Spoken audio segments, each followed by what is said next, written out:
Good morning, everybody. Morning to you in Nipawin. Thanks for joining us this morning. Hope you enjoyed your party week. I'm sure it wasn't as amazing as our party week was. Well done, by the way, church. That was a feast for the ages. Hopefully not a one-off. We'll see if we can do it again in 4 weeks. We are almost done our Happy series, 3 more weeks. So we're starting to turn a corner here and summarize a little bit, which is what we'll be doing today. But before we get into that, anybody in here enjoy a good shortcut? Yes, is there shortcut people here? Are there people here who are wary of shortcuts? You have somebody in your life who loves shortcuts, and you find out they're not often shortcuts. They're like, if we just shimmy under this barbed wire, if we can outrace the bull, and then if we can swim through the dugout, we actually don't have to take that 20-minute detour through the bush. You're like, we'll save like 2 minutes and risk our lives 17 times. I'm not into the shortcut. I'm a shortcut person. And so when I lived in BC, when I was going to seminary, we lived in Surrey, and I had to go to school at the UBC campus at Regent College. And that's a long drive, any time of day. It's an especially miserable drive when you have all of the population of Surrey, Richmond, Langley, I think there are a few of those places that are all trying to funnel their way over bridges into mainland Vancouver. It's miserable, especially for like a Portage kid, right? You're just like, there's got to be a better way. So my first 2 months was basically spent trying to find a shortcut. I'm doing these back lanes, I'm cutting through people's fields, I'm 4x4, and it's just not working, and I'm just getting angrier and angrier. There was just no shortcut. I continued to pursue shortcuts everywhere we go. Oftentimes they end up not working. My family's like, just please stop. Let's just do it the way everybody else is doing it. I think there's probably more people that are into shortcuts than not, especially when it comes to your spiritual life. In fact, if you were to ask me to reflect on many of the conversations I've had with people, say it's a formal counseling conversation or it's just at house church or wherever, and we're talking about spiritual things, who we want to become, how to become like Jesus, or maybe there's a specific situation that you would like to make better or save because it's falling apart. If I were to summarize most of those conversations, the person who's asking the question is really just saying, can you show me a shortcut? Is there a shortcut to defeating my temper, to saving my marriage, to becoming like Jesus, to learning how to pray? Is there an easier way to do this? And this is a legit thing that human beings feel when we're trying to develop spiritually, because it can start to pile on in different areas of our life. Like, say, for example, you were going to a church, and in the end of September, they started going through the Sermon on the Mount, Jesus' teachings, and they talked about how that's going to make you happy. And then, like, for the next 5 months, you found a bunch of stuff to do. And over that, I'm talking about us, by the way, if you haven't clued in. In that time, you realize to grow spiritually, you need to not only just control like the outward signs of anger, but you have to be on top of the thoughts inside. You cannot have angry thoughts about people. You cannot have lustful thoughts about people. You need to invest in your marriage continuously to make it better. You need to be really generous with other people, not just people you like, but your enemies. You have to make their lives better, but you have to do it in such a way that nobody sees you really doing it, so you're not doing it for acclaim, so people say, oh, what a great guy, he's doing it, and those people don't even like him, and he did that for them. No, you have to find a way to do it secretly. You have to forgive the people that wronged you. You can't judge other people. You have to be really self-aware of yourself, looking at the big beam in your eye before you judge them for the speck. You have to invest your money in eternal things, not the stuff you want to buy today, but the things that will last forever, other people, their well-being. You are not supposed to worry at all either. So don't worry about any of this. It's just part of the deal. Don't worry. Then Jesus sort of summarizes at some point, oh, you're supposed to pray as well, but also don't do that in an impressive way. You have to keep that quiet. So Jesus here accumulating quite a list for us. And last week, he gave us a bit of a summary. It was, do to others what you would have them do to you. That pretty much covers everything. I'm like, okay, that's good. Still, that's lots to do. Maybe this week he'll give us a shortcut. And if we hope that, we're going to be really disappointed because he doesn't give us a shortcut. At this point in the sermon, he does not give us a shortcut, no matter how badly we want one. He says this whole list of things is the path that I'm on. And if you want to follow me, you're going to do these things. And as you follow me, you're going to be going somewhere. And he uses this image to explain where we're all going as we obey. He says, enter through the narrow gate. For wide is the gate, and broad is the road that leads to destruction, and many enter through it. So, I'll read the next verse too. But small is the gate, and narrow the road that leads to life, and only a few find it. I think we can summarize this and do justice to what Jesus is saying. No shortcuts.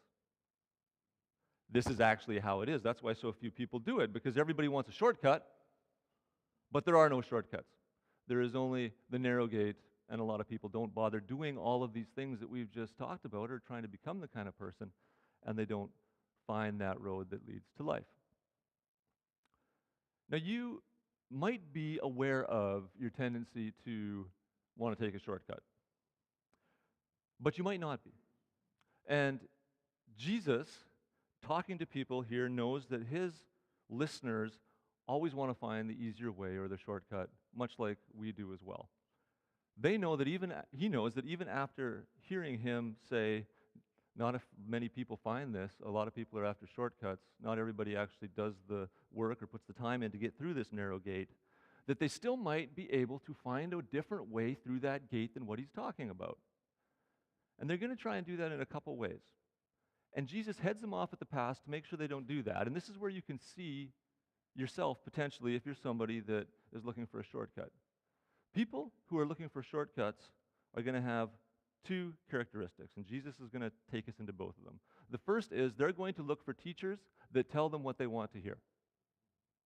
People who are wanting shortcuts are going to look for spiritual teachers that affirm for them the things that they already want to hear. And the second thing is that they're going to get smug because they think that they're going to find a shortcut, and they'll be smug about it. So let's go into Jesus' teachings first about false teachers, how to recognize them, because you're powerfully motivated to find a teacher that tells you what you want to hear. And so you can't actually really evaluate very objectively because you like the people that tell you stuff you like. So Jesus gets us beyond that and gives us different criteria to know who's worth listening to. Verse 15, he picks it up. Watch out for false prophets. They come to you in sheep's clothing, but inwardly they're ferocious wolves. By their fruit you will recognize them. Jesus here means they're actually going to be doing the stuff that I teach people to do. The fruit is the obedience of Jesus. Do people pick grapes from thorn bushes or figs from thistles? No. Likewise, every good tree bears good fruit, but a bad tree bears bad fruit. In case they didn't catch it, the first time Jesus comes back again and says, a good tree cannot bear bad fruit, and a bad tree cannot bear good fruit. Every tree that does not bear good fruit is cut down and thrown into the fire. Thus, by their fruit, you will recognize them. So, no matter how much you like or don't like what a teacher is teaching you, based on what you want to hear most of the time, you need to look at the fruit of their life and to see, is this person worth listening to based on how I see them live? This is really helpful if you're just new to the Christian journey because you're like, I don't even know what's right and wrong. Like you talk about Christian orthodoxy or theology, I don't know what those words mean, let alone what the content of them are. I don't know what to believe. Jesus here says, look at the life. If the life is looking like Jesus, if that teacher is trying to do the things that Jesus is teaching, all of them, diligently, attempting them, then pay attention. Now, Jesus' listeners really had two main options for who the teachers could be in their day. The Pharisees and the Sadducees. And we really have those two same options in a bigger sense here today as well. The Pharisees were a group of people that we would think of as really conservative, really black and white, and they were smug because they knew what side of that black and white line to be on. They believed all the right things, they acted the right way, they did the right things, and they knew that they were okay and those other people were not. The Sadducee is more of the liberal-minded, elitist, academic type teacher who knows 5 or 6 definitions of what a word might mean, so we can't actually seize onto the word too hard because it could mean this, it could mean this. And we're all products of our environment, and Christian kids usually become Christians, and just how it is. And they're the academic types who can see through some things. I'm simplifying it a little bit, but that's the gist of it. So if you're in a town like ours, the Pharisee pastor won't go meet with other pastors because they're wrong and they're doomed, and he can't associate with them. The Sadducee pastor won't go and meet with them because it's just so difficult to be around these black and white country hicks that don't actually understand Greek very well, and if they did, they'd understand the nuance of things. The Pharisee comes to your door with a tract that says, here's how to get to heaven when you die. The Sadducee doesn't necessarily come to the door, but will sit with you and go through the tract and do a word study on the word heaven to find out the 7 different things it could mean. I'm more of a Sadducee. But it's interesting here that Jesus says, really, whether you gravitate towards that black and white Pharisee, or you like the elitist academic patronizing side of the Sadducee, it doesn't really matter which side you gravitate towards. Look at their life. Because you can be sort of a dogmatic, theologically conservative person who has tremendous fruit. You can be, I wouldn't say a Sadducee necessarily, but you can think along those lines and have tremendous fruit. You can be a professor at Yale University, have tremendous fruit in your life. You can be pastor of First Baptist in some little place in Tennessee, profiling here what that would be like, and have tremendous fruit in your life. Jesus says, don't worry so much about the thoughts. Look at the life. This helps us because we go to where we want to hear. And Jesus says, no, you got to go. No shortcuts. Go to the people whose lives look like I'm at work in them. These Pharisees and Sadducees, they actually help us transition into the next section because they're very smug, both of them. People who have found shortcuts always think they're smug. Right? I've been in that place. I'm like, hey, guys, we'll let everybody else will go this way. We'll go this way because I'm way more clever. Before Jesus begins to preach, his cousin John throws a few punches, let's say, at the Pharisees and Sadducees. John is baptizing people in the river. There's a crowd coming. Pharisees and Sadducees are among the crowd. You got the conservatives, you got the liberals, not the political parties, but like the theological perspectives there. Pharisees and Sadducees. But when he being John, saw many of the Pharisees and Sadducees coming to where he was baptizing, he said to them, not to the Pharisees, not to the Sadducees, he said to both of them, you brood of vipers, who warned you to flee from the coming wrath? Produce fruit in keeping with repentance. And do not think you can say to yourselves, we have Abraham as our father. See, the reason they were smug is they both thought, Pharisees and Sadducees, because they had been born into the right family, that they were automatically part of God's plan and program, that they were eternally secure because they were in the right family, regardless of what they did. And John the Baptist is saying, oh, no, you can't do that. Don't say, we have Abraham as our father. I can tell you, out of these stones, God can raise up children for Abraham. The axes are ready at the root of the trees. And every tree that does not produce good fruit will be cut down and thrown into the fire. If you remember Jesus' teachings about false teaching, false teachers, it's like he borrowed some of John's thoughts here. I baptize you with water for repentance, but after me comes one who's more powerful than I, whose sandals I'm not worthy to carry. Here he's talking about Jesus. The smugness of the Pharisees and the Sadducees is based on they believe they have a shortcut. They get to always and forever be a part of what God is doing because they have the password, they crack the code, they have the right spiritual genetics. Here's the way they saw the world. God has a plan for planet Earth. And there's a specific group of people that he's going to choose and work through to see that plan through to fruition. Those group of people are the Jews. God's going to do some things with the Jews. They're part of his chosen people to bless the planet, change the planet, redeem the planet. And the Sadducees and the Pharisees take for granted that they're part of that group just simply because they were born into it. And John the Baptist says, no, you're a part of that group of people if you do the stuff that those people do.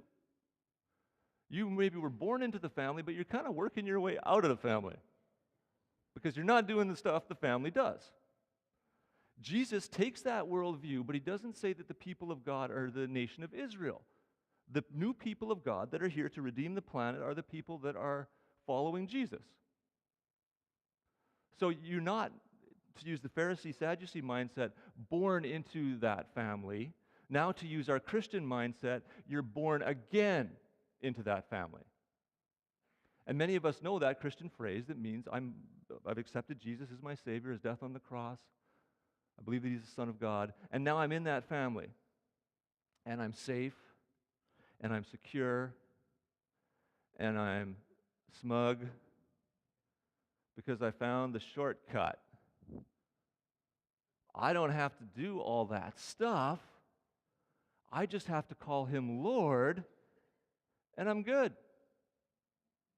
You know you're after a shortcut if the question that remains for you and the question that brought you to Jesus is, how do I go to heaven when I die? That's a shortcut question. That is the wrong question. That is not the question Jesus is answering. So it gets confusing. Because if you're asking that question in some parts of the Bible, Paul says, no, it's not the stuff that you do. It's what you believe. But then Jesus comes along and he says something like this to the smug people. Let's go back to Matthew 7.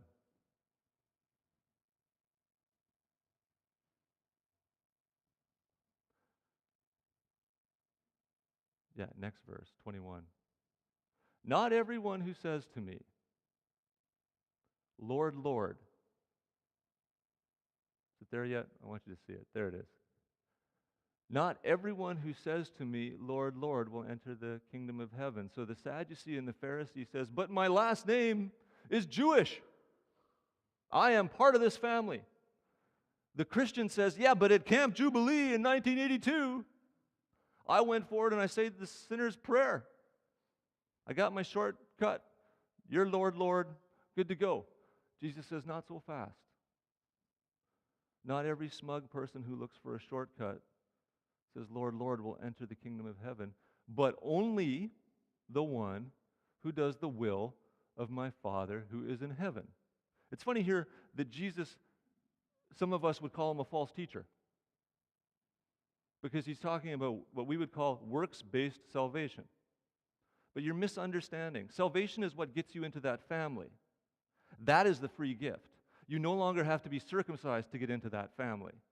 You no longer have to be Jewish to get into that family. You no longer have to adhere to Jewish law to get into that family. Now you're in that family because of Christ's sacrifice on the cross. But you are not to be smug or take for granted that you will be in that family if you just sit there and pick your nose your whole life. Jesus is being really clear, and I think he knows what he's saying and is pretty careful about saying exactly what he means to say to a group of people that are saying, is there a shortcut? He says, no, but you're going to be tempted to find one, and you'll try and find it by finding a teacher that tells you what you want to hear. Don't do that. Whether you lean towards Pharisee or Sadducee, doesn't matter. Look at their life, because if somebody's following me, their life will challenge you to do better and inspire you. And then many will come and say, but Lord, Lord. Notice I said, Lord, Lord. That's like the key, right? That's the code. Jesus is Lord. I'm good to go. Some people who say that, they say, oh, I didn't know you. And then they say, we actually did some impressive things, Lord.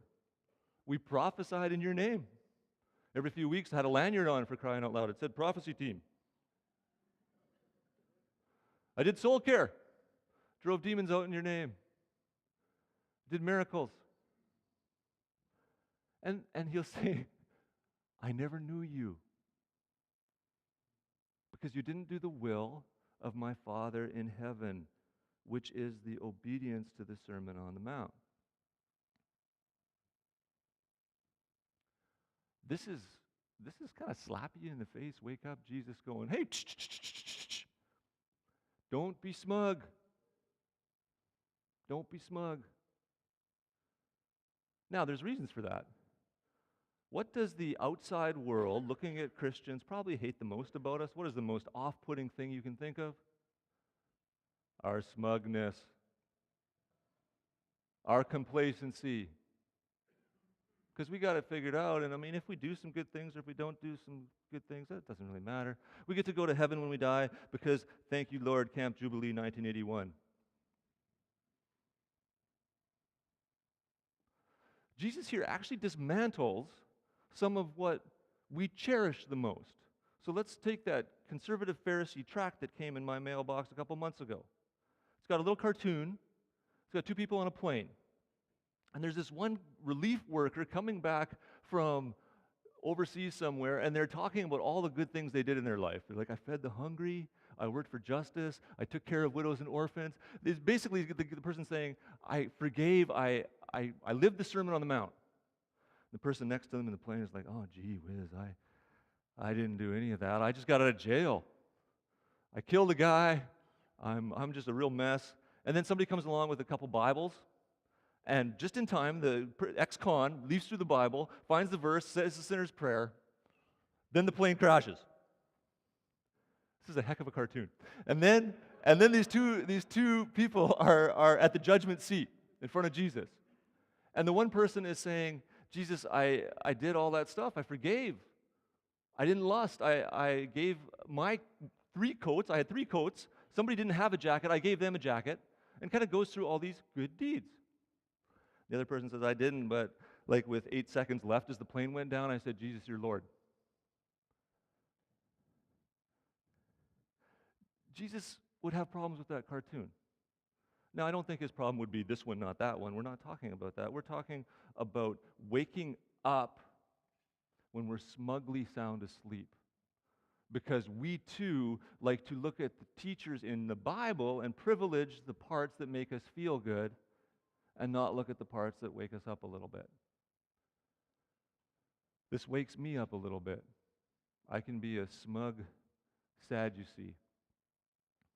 And I can't resist saying that that's why I'm so sad, you see. That was for Rylan in Neepawa. He's going to just kill himself with that joke. All right, so those of you who've been Christians for a while, you're like, okay, yeah, oh, interesting. This is challenging to me. But you're like, but if I disagree with Jesus, that sort of puts me on the wrong side of things. I'm going to look at that text again, and for sure you should. But I think for now, it's a fair question to say, so then what are we doing here? With this reminder of Jesus' atoning sacrifice for us that makes us one with the Father and secures us for eternity by his blood.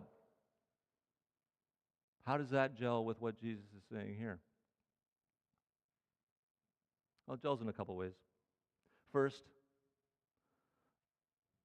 that's what gets you into the family.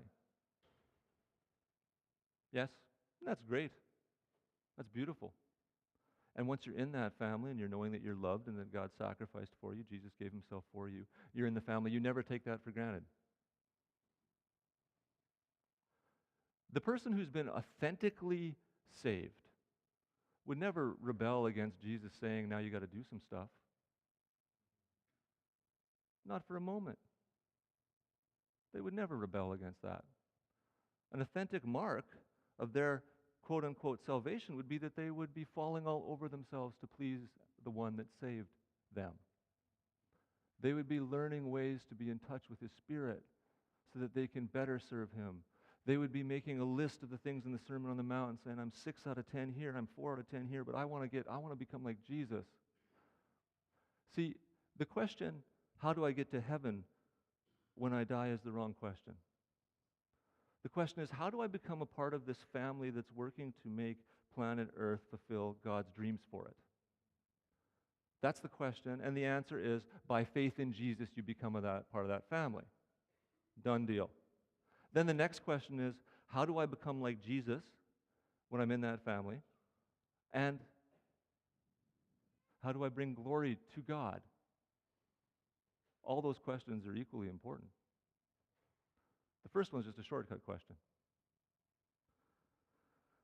Now, Jesus is not like the Pharisees. One of the things that he got most frustrated by the Pharisees is that they raised the bar super high, but then they did nothing to help. Listen to how he talks about them here. A few chapters down in Matthew 23, he says, "Then Jesus said to the crowds and to his disciples, 'The teachers of the law and the Pharisees sit in Moses' seat.'" It means they're worth listening to. "So you must be careful to do everything that they tell you, but do what they do, but do not do what they do." So you can listen to their theology, it's pretty good, but don't do what they do. They don't practice what they preach. And here's the part that I was telling you about earlier. They tie up heavy, cumbersome loads and put them on other people's shoulders, but they themselves are not willing to lift a finger to help. Now listen, Jesus is not doing that to you. Jesus is not a Pharisee. He does not raise the bar and then go back and say, I hope you do pretty well with that. Hope you try harder. No, that's what we're doing here. He puts himself in you so that you can obey him. He puts his personal energy, his oomph, his passion, the Christian word for it is his spirit, in you so that you can obey. He's working in you, giving you the desire and the ability to obey. That's why we are here. To say thank you, Jesus, for putting yourself in me. I'm going to invite you to come forward to receive communion. The band will play us through it, and then we will enjoy it together. So if you sing a song like that and you mean it, you don't come out of that and say, how can I take a shortcut here? No, you're in love. You're praising the one who set you free, who died for you, so you're not looking for shortcuts because love never looks for a shortcut. Love always wants to go a bit farther. So no shortcuts.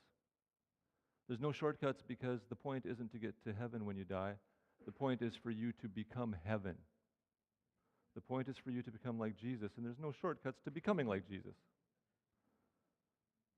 If you don't become like Jesus and you get to heaven, you won't like heaven because you take yourself there. There's no point going somewhere good if you're not the kind of person who can like it. See what I'm saying? So no shortcuts. He puts himself in us by his grace and mercy so that we can follow him every single step of our lives, every single day, begging him to help us do more for him and actively resisting shortcuts. This is his body broken for you. Let's remember together.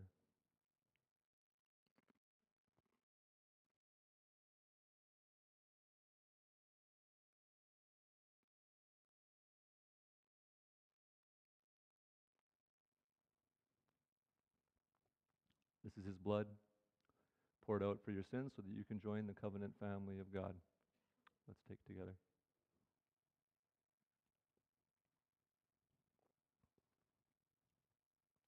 Before I bless us and release us for the afternoon, let me just invite you forward to pray with the prayer team. If you realize your Christian life has been about one big loophole and shortcut. See, being a Christian is something you have to decide to do every day of your life. And so if the dominant reality in your Christian life is to hang on to something you did once upon a time, but there's nothing current in your life that has you having assurance and peace, maybe you were smug, but after this morning you're not so smug anymore, then come forward and pray it through. What I'm asking you to do is rededicate your life to Jesus, to fall back in love again, and to mark that decision with somebody up here so that it actually is a bit of a stake in the ground and not something you just kind of quietly did yourself, because that won't last. Jesus is calling you again. If you want to rededicate your life to following Jesus, not believing in him, because he doesn't really want us to believe in him, to follow Jesus, you have to follow Jesus. So come and rededicate yourself to following Him. May you know joy as God, your true Father, shows Himself clearly to you as you seek Him. May you feel Him near and be filled up with His joy and peace now and always. May the lost become found as they see Jesus lifted up in your life.